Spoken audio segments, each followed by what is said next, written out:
निषाद आरक्षण संकल्प यात्रा लेकर आपके जिला में बक्सर में पहुंचे हैं और ये यात्रा 25 तारीख को ही निकला है। 25 जुलाई को तकरीबन 40 दिन से अधिक समय हो चुका है। ये पूरे बिहार, उत्तर प्रदेश और झारखंड 3 राज्य में हम लोग जाएंगे और अपने समाज के हक अधिकार की बात करेंगे। तो साथियों, आपके लिए एक संदेश लेके आया हूं कि इस आजाद भारत में अगर सर उठा के जीना है, मान सम्मान अधिकार के साथ जीना है, अगर बेहतर जिंदगी जीना है तो 2 काम करना पड़ेगा। एक रोटी कम खाइए, अपनी जरूरत को कम कीजिए, लेकिन अपने बच्चे को पढ़ाइए, लिखाइए, शिक्षित बनाइए। जब तक आपका समाज शिक्षित नहीं होगा तब तक आपका समाज आगे नहीं बढ़ेगा। इसलिए हर जरूरत को कम करके अपने बच्चे को पढ़ाइए। और दूसरा, अपने अधिकार के लिए संघर्ष कीजिए, अपने अधिकार के लिए लड़ाई लड़िए। ये आजाद भारत आपका है। आपके पूर्वज ने कभी संकल्प लिया था, पौने 200 साल अंग्रेज से लड़ाई लड़ा, तब जाके देश आजाद हुआ। हजारों लाखों की संख्या में हमारे पूर्वज शहीद हुए, तब जाके देश आजाद हुआ। और ये आजाद भारत आपका है। लेकिन आप लग रहा है देश तो आजाद है, लेकिन हम लोग आज गुलामी की जंजीरों में जकड़े हैं। तो इसलिए साथियों, लड़ाई लड़िए, संघर्ष कीजिए। बाबा साहब भीमराव अंबेडकर ने हमें एक लोकतंत्र दिया, एक संविधान दिया। उस संविधान में एक हमें ताकत दिया, वो वोट गिराने का ताकत। पहले राजा के घर में बच्चा जन्म लेता था, रानी के कोख से वो राजा बनता था। लेकिन बाबा साहब ने कहा कि अब जरूरी नहीं कि राजा का बेटा ही राजा बनेगा। लोकतंत्र में जिसके पास ज्यादा संख्या होगा, जिसके पास ज्यादा वोट होगा, वही व्यक्ति राजा बनेगा। चाहे वह निषाद का बेटा हो या किसान मजदूर का बेटा हो, अपने वोट के दम पे राजा बनेगा। अपने वोट के दम पे राज्य का मुख्यमंत्री और देश का प्रधानमंत्री बनेगा। लेकिन आप और हमने अपने वोट को ताकत को नहीं समझा, अपने वोट को ताकत को नहीं समझ पाया। इसलिए आज आपका हालत ये है। और जो लोग अपने वोट को, शक्ति को पहचाना, ताकत को समझा, वो समाज देखिए कितना आगे निकल गया है। जैसे बहन मायावती जी, हमारे आदरणीय श्री लालू प्रसाद यादव जी, मुलायम सिंह यादव जी, स्वर्गीय पासवान जी, ये लोग भी गरीब घर में जन्म लिए, संघर्ष किए, लड़ाई लड़े, अपने वोट को, शक्ति को पहचाना। जब लालू जी पार्टी बनाए तो उनके लोगों ने उनको साथ दिया। जब उनके लोगों ने, उनके समाज के लोगों ने साथ दिया तो 15 साल बिहार का मुख्यमंत्री बने रहे और आज भी उनकी सरकार है। तो साथियों, वो पैसे के दम पे नहीं बने, वो वोट के दम पे बने, संघर्ष के बदौलत बने। आज बताइए ना, हम आज आरक्षण मांग रहे 77 साल के बाद। ये कोई मेरी नहीं आरक्षण नहीं है, ये भारत के संविधान में मेरा अधिकार है। आज हमारे एक भाई को बंगाल में या दिल्ली में निषाद के सभी उपजाति बिन बेलदार नुनिया मला को आज आरक्षण मिल रहा है, लेकिन बिहार में नहीं मिल रहा। काश अगर 30-40 साल पहले लालू प्रसाद यादव जी, मुलायम सिंह या स्वर्गीय पासवान जी जैसे योद्धा अगर निषाद कुल में भी जन्म लेते, लड़ाई लड़ते, तो आज हमें आरक्षण मिल गया होता। आज आरक्षण मिल गया होता तो कितना लाभ होता। आज मैं यूपी, बिहार, झारखंड देखता हूं, 137 जिला है, मैं सब जगह घूमता हूं, एक भी निषाद का बेटा कलेक्टर नहीं है। अगर आरक्षण मिल गया होता तो निषाद का बेटा कलेक्टर होता, एसपी होता, एसडीओ होता, बीडीओ होता, सीओ होता, डॉक्टर होता, इंजीनियर होता। लेकिन नहीं हुआ। इसका दोषी कौन? इसका दोषी जो सरकार में था या जो आज सरकार में है, वो दोषी है। और एक दोषी आप भी है, एक दोषी आप, एक दोषी आप और हम हैं कि हमने संघर्ष नहीं किया। अगर संघर्ष करते तो आज आरक्षण मिल गया रहता। आज आपका बेटा मजबूर नहीं होता सिर्फ मछली मारने के लिए। आज आपका भाई मजबूर नहीं होता मामूली नौकरी करने के लिए। आज आपका भाई भी कलेक्टर होता। आज आप देखिएगा, ठंड का समय आएगा, दिसंबर महीना होता है, लोग अपने रजाई से बाहर नहीं निकलते हैं, लोग अपने कंबल से बाहर नहीं निकलते हैं, लोग अपने घर से बाहर नहीं निकलते हैं। लेकिन उस समय में आपका भाई, आपका बेटा क्या करता है?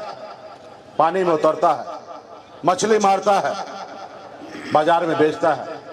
अगर वो मछली नहीं मारेंगे तो उसका घर पे चूल्हा नहीं जलेगा, उसके बच्चे भूखे मर जाएंगे। तो आप समझिए कि आपका भाई, आपका पिताजी कितने कष्ट भरी जिंदगी जी रहा है।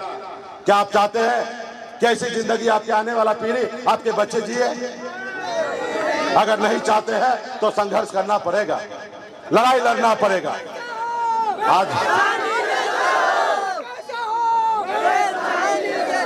आज मैं कोई अंबानी के घर में जन्म नहीं लिया, मैं भी गरीब घर में ही जन्म लिया।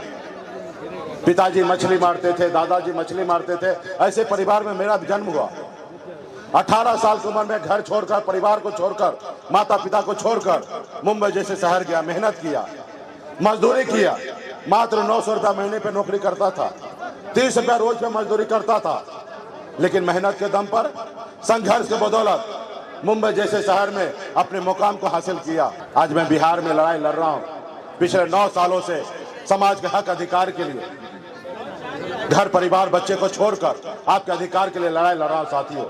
आज सब चीज मेरे पास है, उसके बावजूद भी आपके लिए लड़ाई लड़ रहा हूं, क्योंकि मैं देखा लोग चांद पे घर बनाने की सोच रहे हैं, लेकिन आज भी हमारे लोगों के लिए इस धरती पर रहने के लिए घर नहीं है, और इसलिए मैं आज संघर्ष कर रहा हूं। आज मुझे आरक्षण नहीं मिला, लेकिन मैं संघर्ष कर रहा हूं। लेकिन पिछले 9 सालों में हमने अपनी एक पहचान बिहार में बनाया है। कल तक ये निषाद समाज को कोई जानता नहीं था, कोई पहचानता नहीं था। आज बिहार ही नहीं, पूरे देश सन ऑफ मल्ला को, इस समाज को जानने पहचानने लगा है। ये हमारी उपलब्धि है। आपने देखा 2020 का चुनाव में निषाद का बेटा एक टिकट मांगने के लिए पूरी उम्र बिता देता था, एक टिकट नसीब नहीं होता था। लेकिन आपने देखा अब निषाद का बेटा टिकट मांग नहीं रहा, टिकट बांट रहा है। ये हमारी पहचान है। आज आपने देखा था,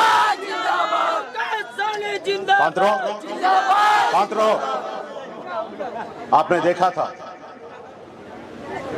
ब्रह्मपुर विधानसभा में हमारे स्वर्गीय नेता जयराज चौधरी जी घर पे बैठे थे, उनको हमने टिकट बुला के दिया। कभी वो सोच भी नहीं सकते थे कि हमको टिकट मिलेगा, क्योंकि आपका दल मजबूत हो गया, आप साथ दिए, हमने बुला के जबरदस्ती टिकट दिया, सहयोग किया। लोग 5 करोड़ रुपया देने के लिए तैयार था, लेकिन हमने कहा नहीं, अपने लोगों को आगे बढ़ाना है, और हमने जयराज चौधरी जी को टिकट दिया। हमें सफलता हासिल नहीं हुआ, लेकिन एक हमने परिभाषा बदल दिया।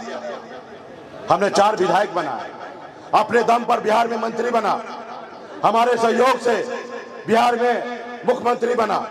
सरकार का चाबी हमारे पास था, हम जिनको चाहते उनको बिहार का मुख्यमंत्री बना सकते थे, लेकिन हमने ईमानदारी के रास्ते पे चलकर हमने श्री नीतीश कुमार जी को बिहार का मुख्यमंत्री बनाया। आजादी के 75 साल बाद पहली बार आजाद भारत में एक निषाद का बेटा के सहयोग से एक बिहार में मुख्यमंत्री बना। ये हमारी पहचान है साथियों। इसलिए साथियों, ये सब क्यों हुआ, कैसे हुआ? जब आपने हमें अपना भाई माना, जब आपने हमें अपना बेटा माना, जब आपने हमें अपना नेता माना, तब ये हुआ। इसी तरीके से आने वाले समय में हमें संघर्ष करना, लड़ाई लड़ना है। अपनी दल बन चुका, अपनी पार्टी बन चुका है। अभी हमें किसी के पीछे नहीं भागना है। हमें अपने बच्चे का भविष्य मात्र 200 रुपया में नहीं बेचना है, अपने वोट को सही से इस्तेमाल करना है। तो इसलिए साथियों, इसके लिए संकल्प लेना पड़ेगा, लड़ाई लड़ना पड़ेगा। अभी हम लोग आरक्षण उसकी लड़ाई के लिए हम लोगों ने एक नारा देके उतरा है, आरक्षण नहीं तो गठबंधन नहीं, और गठबंधन नहीं तो वोट नहीं। अब वोट नहीं तो दिल्ली का सरकार नहीं। अभी मोदी जी को प्रधानमंत्री बनना है। एक विपक्ष के नेता को भी विपक्ष के नेता को भी प्रधानमंत्री बनना है। ना ही आपको, ना ही हमें बनना है। हमें तो सिर्फ हमारा अधिकार चाहिए, ताकि हमारे 5 करोड़ निषाद यूपी, बिहार, झारखंड में 5 करोड़ निषाद के चेहरे पे मुस्कान आए, सभी के घर पे खुशियां आए। इसके लिए हम संघर्ष कर रहे हैं साथियों। इसलिए सभी को लड़ाई लड़ना पड़ेगा। ये कोई एक व्यक्ति की लड़ाई नहीं है। जैसे अन्य समाज के लोग लड़ाई लड़े, संघर्ष करके आज उसका समाज आगे बढ़ा, वैसे आपको लड़ाई लड़ना पड़ेगा।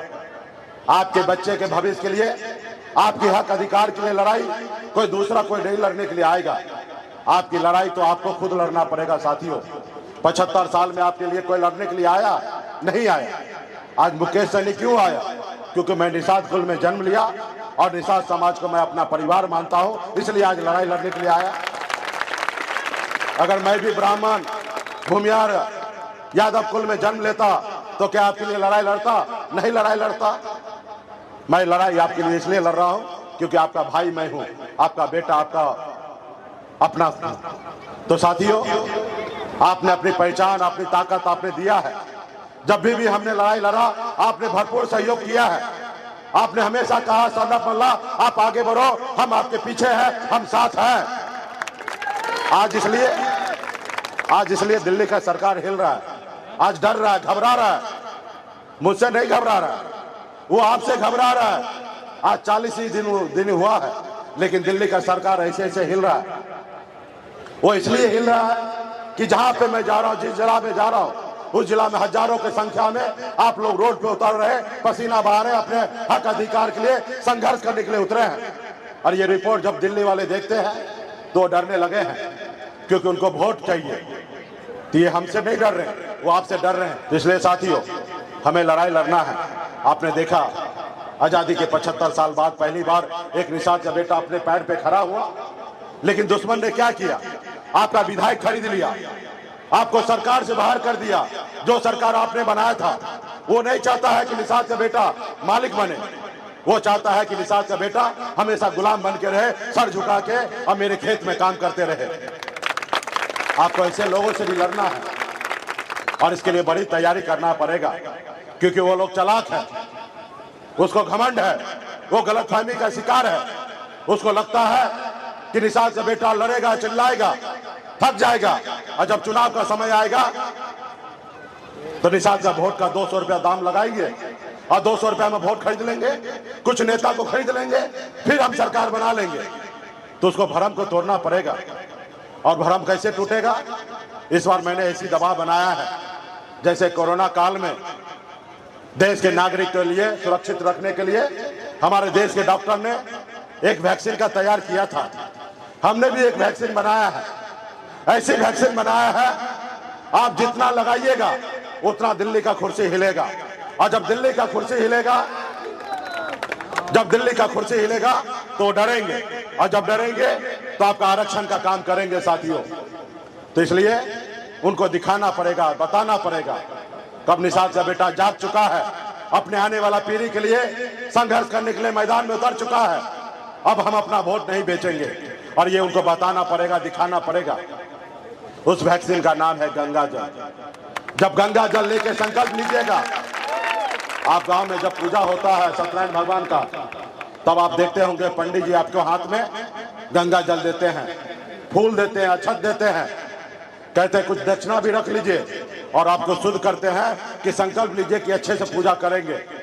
उसी तरीके से आपको संकल्प लेना पड़ेगा कि हम आने वाले समय में अपने बच्चे के हक अधिकार के लिए लड़ेंगे। और जब देखेंगे मोदी जी, क्योंकि ये वीडियो बनेगा और ये वीडियो रात में मोदी जी के पास जाएगा, और जब मोदी जी देखेंगे कि निषाद का बेटा संकल्प ले लिया है, अपना वोट नहीं बेचेंगे, तो वो डरेंगे। तो क्या आप लोग लड़ाई लड़ने के लिए तैयार हैं? चलिए, बहुत अच्छा। एक ही बार में आपका आवाज, एक ही बार में आवाज आपका दिल्ली तक पहुंच चुका है। तो अगर संघर्ष करने के लिए तैयार है तो आपको संकल्प लेना पड़ेगा। संकल्प लेने के लिए तैयार है? चलिए, बहुत बहुत धन्यवाद। सभी लोग गंगा जल निकालिए जेब से, सभी माता बहन, सभी लोग जितने भी यहाँ निषाद का बेटा है, पिछड़ा दलित का बेटा है, सब लोग हाथ में गंगा जल निकालिए। अभी ढक्कन को खोलिए और हाथ में लीजिए, और हाथ को ऐसे उठाइए ताकि हर एक निषाद का बेटा का हाथ उठा हुआ रहना चाहिए, और वीडियो कैमरा में आ सके। हाथ में रखिए ऐसे, हाँ, सब हाथ उठाइए। और अभी जैसे जैसे हम संकल्प पढ़ रहे हैं, आप लोग भी पढ़िए।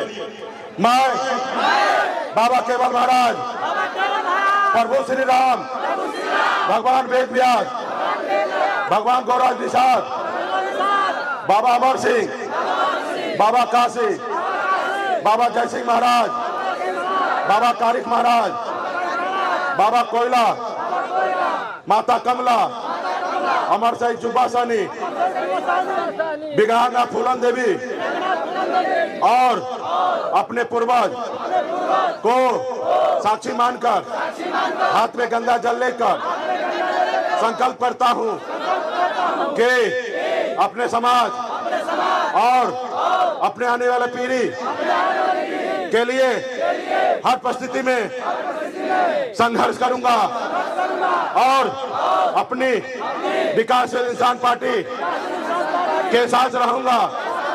पार्टी जो निर्णय लेगी हम उस निर्णय के साथ रहेंगे। हम संकल्प लेते हैं एक रोटी कम खाएंगे लेकिन अपने बच्चे को पढ़ाएंगे लिखाएंगे। हम संकल्प लेते हैं एक एक निषाद के घर पे जाएंगे, सभी को संकल्प करवाएंगे। जय निषाद राज, जय वीआईपी, जय बिहार।